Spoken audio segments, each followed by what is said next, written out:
Hey yo, what is up, everyone? It's your boy Shazman21, and welcome to another video by your boy Shazman21. And as I'm recording for tonight, um, I want to talk about my passion when it comes to wrestling. So, I have been a big fan of pro wrestling since I would have to say, probably 2 to 4 years old. So, around the times when, I guess, like the end of the Attitude Era, but like the beginnings of the Ruthless Aggression Era, give or take around then, like whenever whatever what's his name? Yeah. Vince McMahon was like mentioning, who's going to bring the ruthless aggression, and then on SmackDown it's like John Cena. Anyways, that's for another story. Actually, speaking of which, with John Cena, yeah, I'm not ready to watch that man's retirement match because as someone that has been like a pretty big fan of him as well, around the similar age as well, I don't know if my heart can take the fact that my favorite person is going to be retiring. But then again, Father Time always comes for us. But even still, it's just like I don't know if I'm ready for that, man. I really am not. I think that'll give me like actual genuine tears. But it's pro wrestling. But otherwise, it's like I've been a big fan of it for a while. Like had like so many like crazy like moments and like just like storylines that are like freaking crazy. Plus like like matches. Like my personal favorite match is like you know I would say like John Cena versus JBL. That one was really really good. It's like bloody, it's messy, and it's just like a little bit gory, but it's like that type of violence that I like. Also, Randy Orton and Mick Foley. That one was also just as well. I actually did at one point tell Mick Foley in real life. Yeah, I met him at Comic Con like a couple years ago. I told him that my favorite like moment from him was like the match with him and Randy Orton. That one was like really good, and I told him like I just want to thank him for everything and stuff because Mick Foley's cool. But it's just like I told him that my favorite match from him was like from my head it was him versus Randy Orton. I'm sure anyone else's favorite match was like back when he was like a death match, whatever. I saw some of it, and I ain't gonna lie, it was cool. But it, anyways, still my personal favorite match is Randy Orton versus Mick Foley. That was pretty good. Um, I'll say, ooh, the streak with the Undertaker. Oh man, with him and Batista was good. Him and Mark Henry was decent. Um, him and Shawn Michaels was like really good because it's like a long story arc between like two rivals of like the I don't know which era it was called, but it was like after the Golden Age era, but before the Attitude Era. I forgot what that. I think it's called the New Generation era. I don't know. It's kind of hard to say what it really was called, but it probably was called the New Generation era with like Shawn Michaels, Bret Hart, and I think a few others, like even The Undertaker and Kane and shit. But like otherwise, like, um, yeah, it was like those guys, going at it, you know, a few times. Their first few matches was like I think it was a Hell in a Cell match. That one was pretty good. It was bloody, but it was different. The WrestleMania matches were just as fire. I think it was WrestleMania 25 or 26 that was pretty good, and just the storyline of it, just it speaks for itself, man. It really does, and it did carry on a little bit with Triple H and stuff. But even still, it's just like, oh man, that. Actually, speaking of which, I know I'm gonna be going all over the place with like storylines, but it's just like these are like the moments I can like recall like from memory from a bygone time period. Um, I'll say that was pretty good. Uh, what was it? Oh yeah. Triple H and Shawn Michaels, their best friend bitter rivalry storyline was really good. Like it started off like them, thinking they're gonna be reunited, but they weren't because Triple H decided to pedigree his ass and be like, nah, we're not doing none of that. And then it just gets more bloodier and bloodier until like they had their SummerSlam match, their Bad Blood match. It was just like a lot of like craziness. I think they both beated each other. First, it was I think Shawn Michaels at SummerSlam, but then Triple H probably beat him in a 2 out of 3 falls, and that one was okay. Like it was bloody, but I think the payoff would have been a little bit better. But honestly, it is what it is. But otherwise, the storyline was really, really good because they really legitimately hated each other for like a while because they were actually good friends, and then all of a sudden, his friend turns on him, and then all this other good stuff. It's really, really good. Um, ooh, another good one. Uh, I would say John Cena and Randy Orton, but like that one, I would say that one was okay, but I like the one with like, but wait, it's like both Edge and Randy Orton and John Cena sometimes, and their storylines sometimes intermingle every now and then, which is kind of interesting. But I would say Edge slapping John Cena's dad was interesting, and also Randy Orton doing the punk kick like the shit out of fucking yeah, his dad too again, which was really awesome. What else? What else? What else? What else? Actually, hold up a second because I'm getting annoyed by a little shithead. But give me a second. But yeah, that one was like pretty good. Shit. Oh yeah, that Oh god, I can't believe I'm mentioning this, but even that moment when Edge had his moment with Lita, that one was spicy to say the least. I ain't gonna go into details on that. Here's the thing: for my 2000s and 1990s or whoever's, if you already know what I'm talking about, you know what I'm talking about. All right, like I'm not gonna go into details as to what I mean by that. Oddly enough, that was also my sexual awakening. So yeah, I guess that's the reason why I like hot girls. But anyways, that's again that whole thing is gonna be for another day. But otherwise, it's like that one was good. Oh yeah, that actually led into something. Speaking of which, even though I don't really like talking about it because it's like a little, ugh, but like the Matt and Edge storyline was pretty good as well because it was also real life beef too. Because like basically, it speaks for itself. But it was pretty good. The payoff was that Matt had to leave to SmackDown, I think, because he got kicked out and got his ass beat. So I'm like, damn, that's crazy. But it is what it is. I knew Randy Orton was a menace in 2009. He was already menace when he was a legendary killer, out here just like, killing legends and stuff. That one was like awesome to see. But when in 2009, oh god, when he was the Viper and his like he had like a bald head and was just going out just tweaking, man, just straight up tweaking. Oh god, I don't think anyone was safe. Here's the thing, y'all think like the hills now, even like AEW or all weird stuff, they will never hold a candle to 2009 Randy Orton in any way, shape, or form. That man is a menace to society. I am surprised that he is still wrestling now because of the amount of just atrocity and crimes this man has committed. Plus the punk kick. Oh god, his punk kick, especially when he was a Viper. Oh man, I ain't gonna lie, man. I had like some moments of like some dark moments of like wanting to at one point want to like kick this like kid in the face very, very hard for being a bully to me. So I'm like, ooh, I cannot wait to just like tweak out and just start beating the shit out of you and then just line you up right here and be like, yeah, where's that head at? Boom! Trying to kick the shit out of it. Like, I don't know. It was my mind was weird at the time, so I mean it still is, and I'm 24, so it's like, it is what it is. That was okay, but yeah. Oh, nine Randy Orton is the best. He'll fight me, and yeah. Jeff Hardy. Oh man, Jeff Hardy now he's doing good. Like I'm glad he is doing all right. Taking care of his life and stuff. Like that's really a blessing in disguise that we're even still having this man here. Which is a blessing. Plus the brothers are good, so that's always good to know.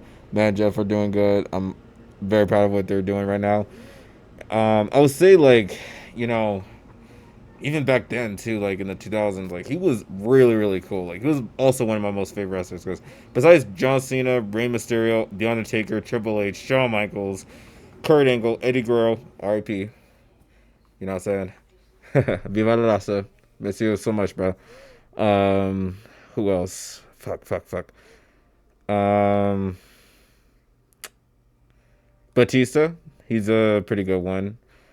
And I would say for a while CM Punk, but then I had a little complex relationship with him after a certain match with Jeff Hardy. Then afterwards, just right on a few things, but sometimes wrong. I don't know. I have a complex relationship with the dude. Like I can recognize he's the best, but in the world, I will have to disagree with that on certain occasions. But otherwise, um, yeah, those are like my favorite wrestlers. But I want to talk more specifically with Jeff Hardy because like he had such like a pretty big influence on me, just as much as John Cena has, and it's because of the fact that like not only is he like cool and does like the that all the time, but just does the dance and shit. Oh, dude, I remember I would like play like the SmackDown versus Raw games. Oh god, even saying SmackDown versus Raw now make me sound like an old man, but it's crazy because it's like now it's just a 2K. You know what I'm saying? But back then it was SmackDown versus Raw, Day of Reckoning. I think it was. I think I did play No Mercy, but I'm not too sure. But I definitely played Here Comes the Pain. That one was the best game, like by far. But that. But anyways, Jeff Hardy, man.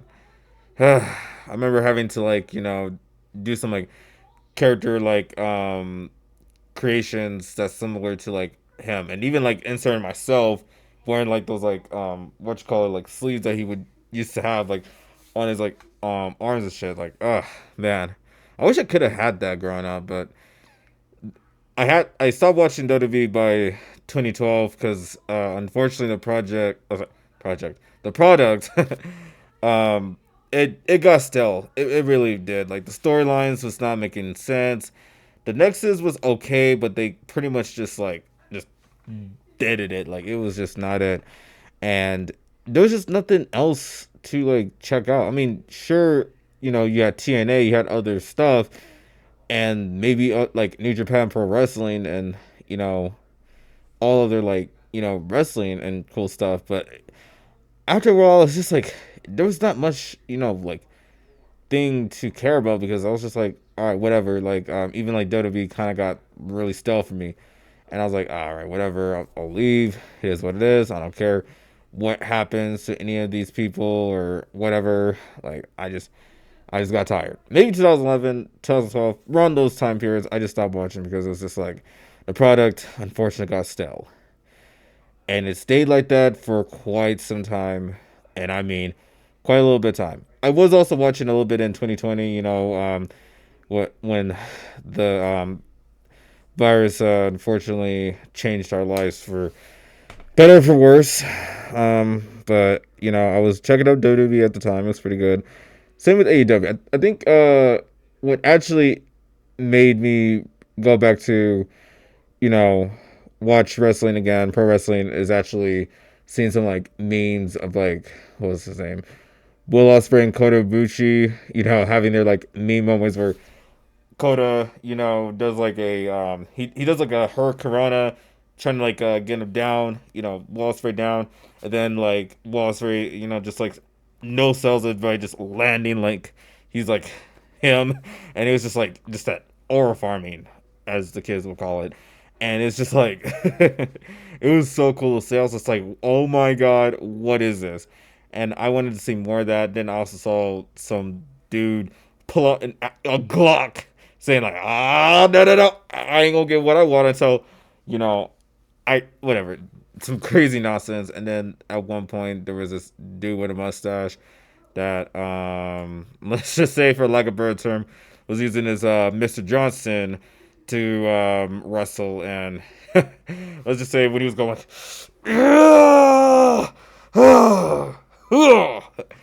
that one was cool, but turned out Buddy unfortunately is a weirdo. So I mean, I guess it's not a surprise, but it's just like a little disappointing, but whatever. Yeah, just like really interesting storylines. Plus, oh, I know that Daniel Bryan's storyline was like going on, but again, it was also around the time when I stopped watching WWE, so I really didn't pay much attention to that. I know that he did win, and it was cool, but I was like, I have no fucking clue what was going on. So I was like, okay, cool. But I think again, like, what really got me back into it again, I'll have to say Kenny Omega. Kenny, by God, Omega. And man, when I watched this guy, like, don't get me wrong, his matches, oh, dude. Even now, like, when he's, like, doing matches, it's still just as, like, GOAT status. But it's just, like, his storytelling was just so, so, so good, too, on top of that. And that's what actually got me back into, you know, um, watching pro wrestling is, surprisingly, a wrestler that wasn't even from WWE. I mean, I heard that he was, but, like, I guess, like, at the time when he was, like, getting trained by some dude, it just didn't work out because I guess, like, the trainer was being way too hard, and he was like, fuck all that, I ain't trying to deal with all that, so I am going my own way. And yeah, it was cool to see. And yeah, actually, before I continue with, like, Kenny Omega, I will also want to mention, yes, back to John Cena, but it was actually more specifically, it was like in 2015. It was like a dark match, and it was here, and I got to see him wrestle, and it was great to see live. Though it was a little annoying to deal with some people just, saying boo, boo, and all this other shit. And I'm just like, shut your lame ass up, but it is what it is. I got to see him fight live. I don't know if I still had the video, unfortunately, but it was really cool to see because, like, he was doing his thing. He was fighting Seth Rollins at the time.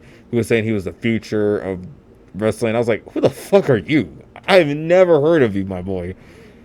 And, like, now I'm just like, Seth Rollins is so awesome. Seth freaking Rollins. Oh, oh, oh, singing that, and I'm like, yes, stomp on that fool, please, just crush his skull. I don't know. It was. I'm weird, guys. I'm weird. But otherwise, yeah. I got to see the dark match, and then man, this is gonna, like, get me in the heart a little bit too. Bray Wyatt, man.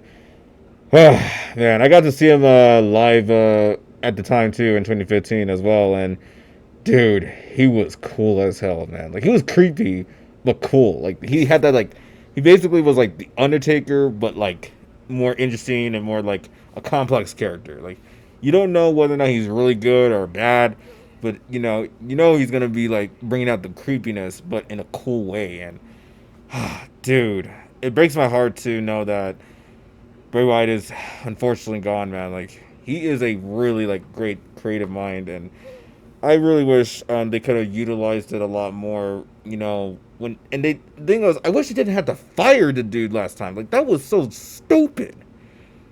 This is why I do not like Vince McMahon sometimes. Like, that dude just, he is senile as hell. Like, I get it. Like, he used to be he was the talk of the town, like, in the 70s, 80s, 90s, or whatever. But it's like, buddy, you're not cooking like you used to. And on top of that, you just do the most. And it's like, I don't know. It's ridiculous. But otherwise, nah. It's just that, I got to see Bray Wyatt live. And it was really great to, do like the catching flies. Like, pull out the phone and put it on, like, flashlight, because he's, trying to catch the flies and stuff. Oh, God, man. Good times, man. Good fucking times. I think that's, like, one way I'm going to remember him is, like, just this, like, really cool, creepy dude that'd be, like, doing some, like, cool stuff, and his character's great. And I heard that in real life, he's actually a really, like, sweet dude as well. So it really, really sucks that he's actually no longer here. Because, man, it would be super awesome to see what we can do with him on, like, WWE Raw on Netflix. Imagine Bray Wyatt on WWE Netflix right now. It would be really, really fucking great. The Wyatt Six with Bray Wyatt and, like, his brother, Uncle Howdy, aka Bo Dallas, just, like, Oh man, so many possibilities, but unfortunately, it's just called possibilities. But you can always make it happen in like the 2K games, and I try to do that because it's just like it just makes the creative juices run flow and stuff. You know what I'm saying? But yeah.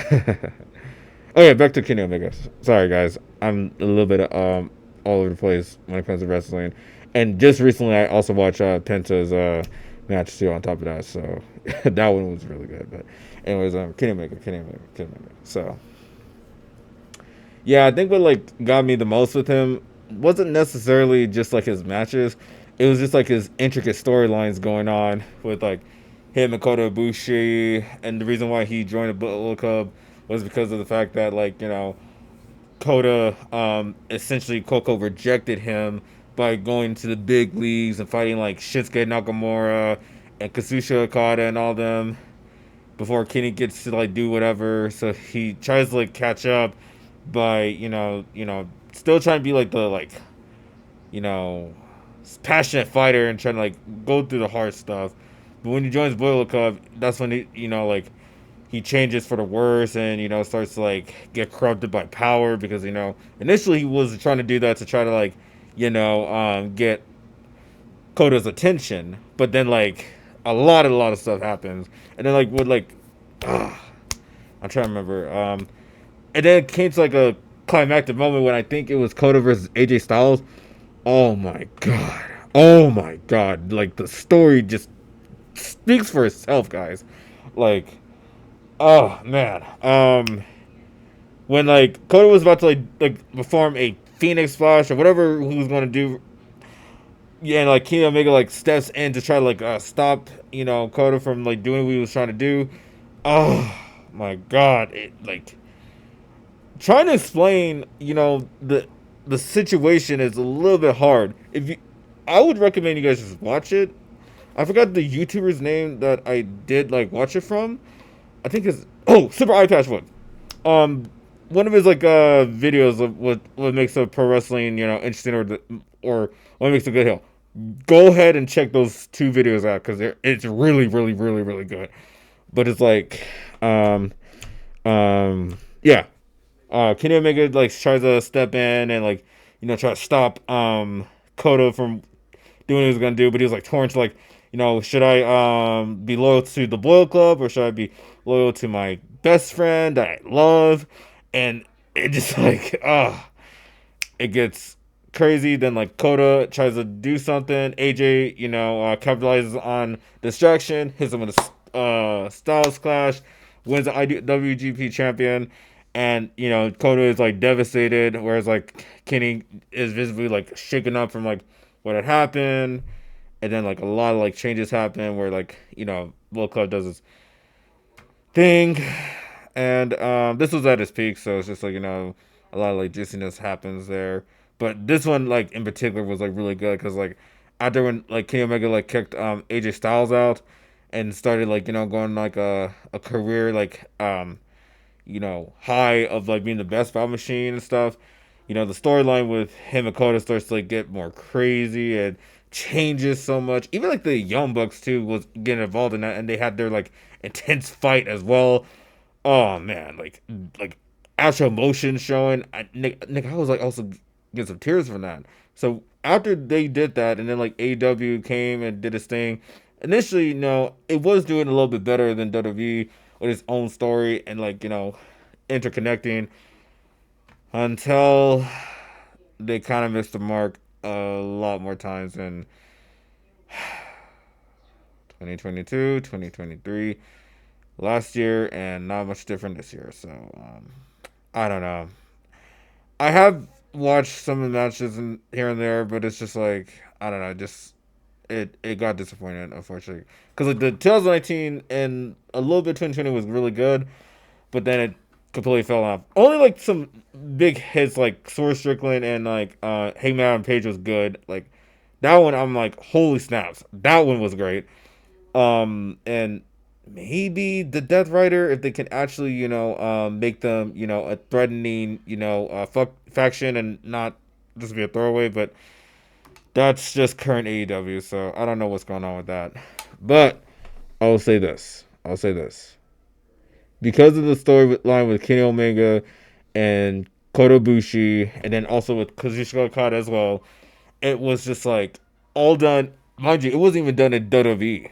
Like at that point, WWE's like storylines was it can be hit or miss sometimes. I get it, you know, Daniel Bryan and the Shield and all that was great, but it's just like again, I'm talking from like from you know how do I explain this?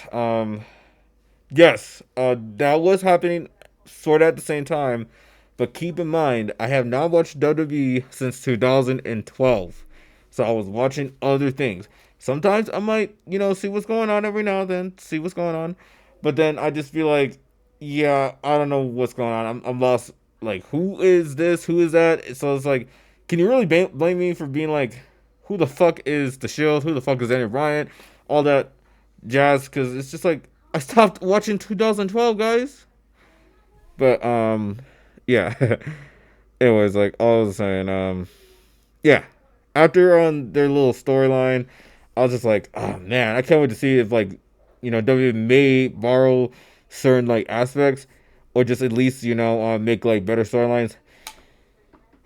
And then 2022 came around, and let's just say in the summer. Okay, first of all, I'll say like the storyline with like Roman Reigns becoming the tribal chief.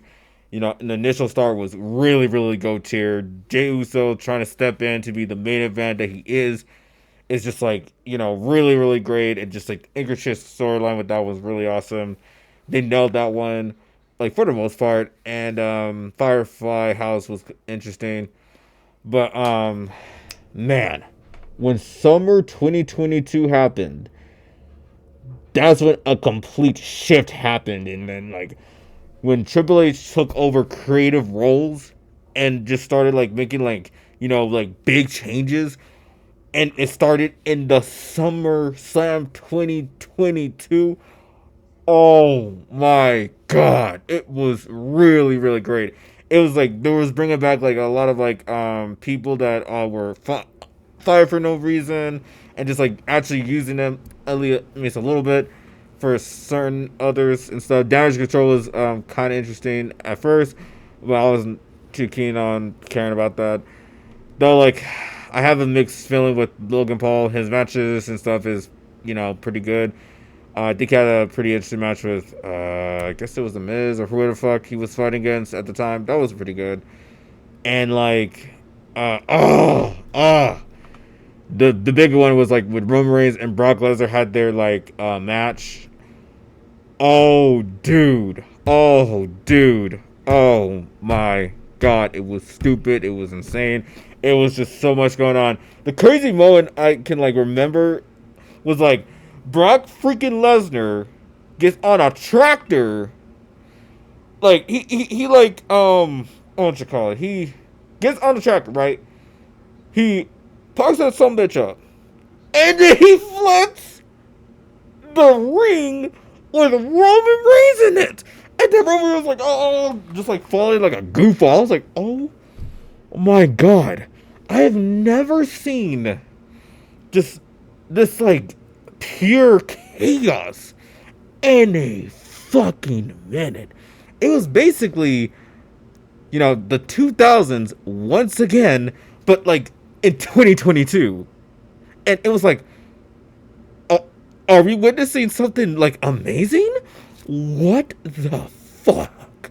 It was insane, and I loved it. And of course, Roman Reigns won due to shenanigans. But still, the shenanigans just was like so crazy. It was like a reminiscence of like the things I used to like. Heck, even like the things I used to like, like play with my like great cousin Sean. Like where we would like, play like some like crazy matches, and it would just like see some like crazy moments happening too, and storylines of like the Day of Reckoning to like the SmackDown versus Raw moments, plus like John Cena like also like getting like ran over by a freaking car, or not ran over, but like that scene with JBL this, and like so much, and Kurt Angle tweaking.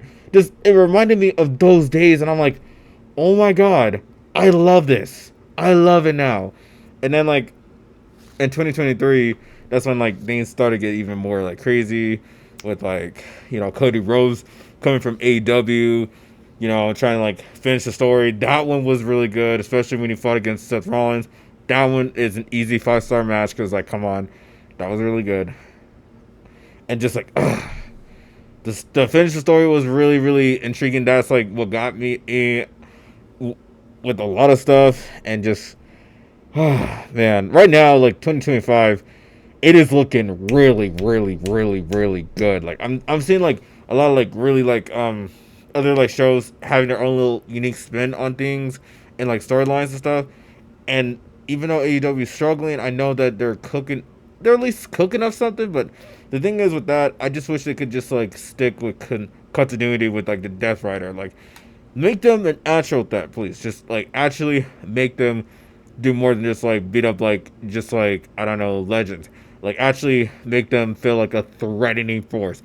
Kind of like with the Bloodline. They were already a threatening force, and they kept it going for a while with that. So all I'm saying is just like, you know, if you want this to be like your little end game, then it's like please just stick with the story.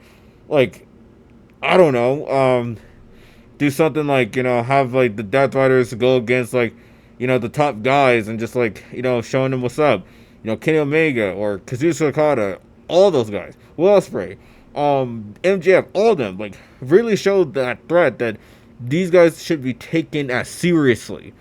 But I digress. But otherwise, like 2025 is looking pretty good thus far. Even with WWE, I'll say it's been pretty good. I watched the WWE on Netflix, and dude, it's good. It's good. Like, I mean, I know certain people are gonna be like, "Oh my god, it was a nothing burger. It was stupid." It was like, no, no, no, no, no, silly goose. It was good. The matches was decent. The storyline is intriguing to say the least. I would say like CM Punk versus Seth Rollins is an easy 5-star. I'll even say, actually, I'll even do you better. It's actually a little bit bigger than that. It's a 6, 7, whatever star. Honestly, I'll say personally 8, 10-star, but that's like going a little too crazy. I think it's really just a 6-star match. Like it's really really great. Like you could tell like they really like are hammering the fact that this is gonna be like crazy and it's gonna be great and all that good stuff. And yeah, I'll also say CM Punk versus Drew McIntyre was also pretty good because I heard that the Bad Blood Hell in Cell was like crazy, so I'm gonna have to watch that. But still, like it's great. And more recently, I got to see Penta, who was originally from AEW, make his appearance in WWE, and oh my god, boy, is freaking cooking!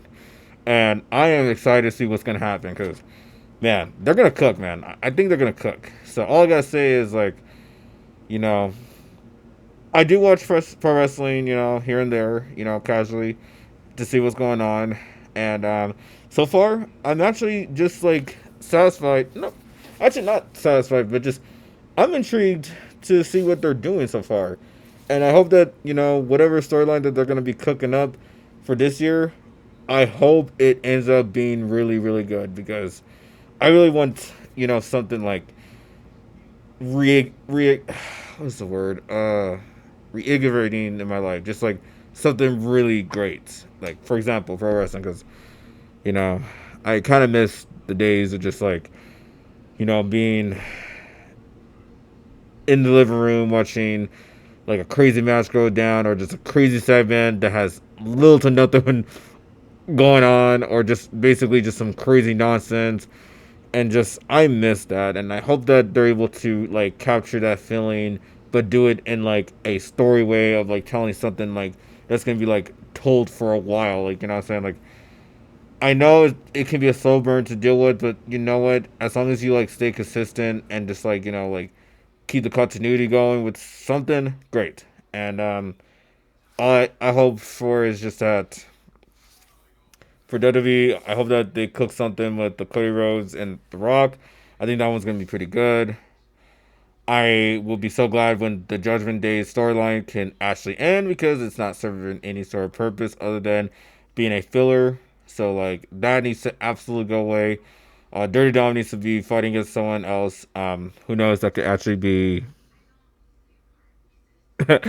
that's for another day. But otherwise, like, you know, I'm excited to see what they're gonna be doing. So that's pretty much all I gotta say.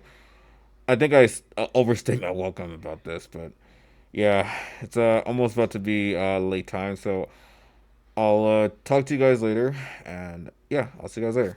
Stay peaceful, stay amazing, stay awesome, and most importantly, stay being weird. And also, yes, pro wrestling is cool. It's not cringe, at least sometimes. Yes, it's kind of weird that these guys are fighting their spandex, but who cares? The story is so good. These guys are great at what they're doing, and yeah, sure, some of it is Coco predetermined, but let's keep it real. The bumps that these people be taking is no more real than a stuntman having to like pretty much put their lives at risk, or an actor putting their lives at risk to like, you know, act these like certain scenes and do like certain action movies. Like it's still no more or less real. All right. So let's just, you know, cut off with this whole WWE or pro wrestling fake. It's like, okay, matches can be sometimes predetermined, but who cares? The bumps that these people be taking is no more real than actually taking these bumps if it was full force. All right, so let's just give these people some respect. WWE is cool. AEW is also cool when it can actually have some really good continuity stories. TNA is interesting and good. And any other like shows, pro wrestling shows out there. New Japan is also pretty unique, even though sometimes it can be hit or miss with them. But you know they do cook, they do cook, they do cook, and yeah.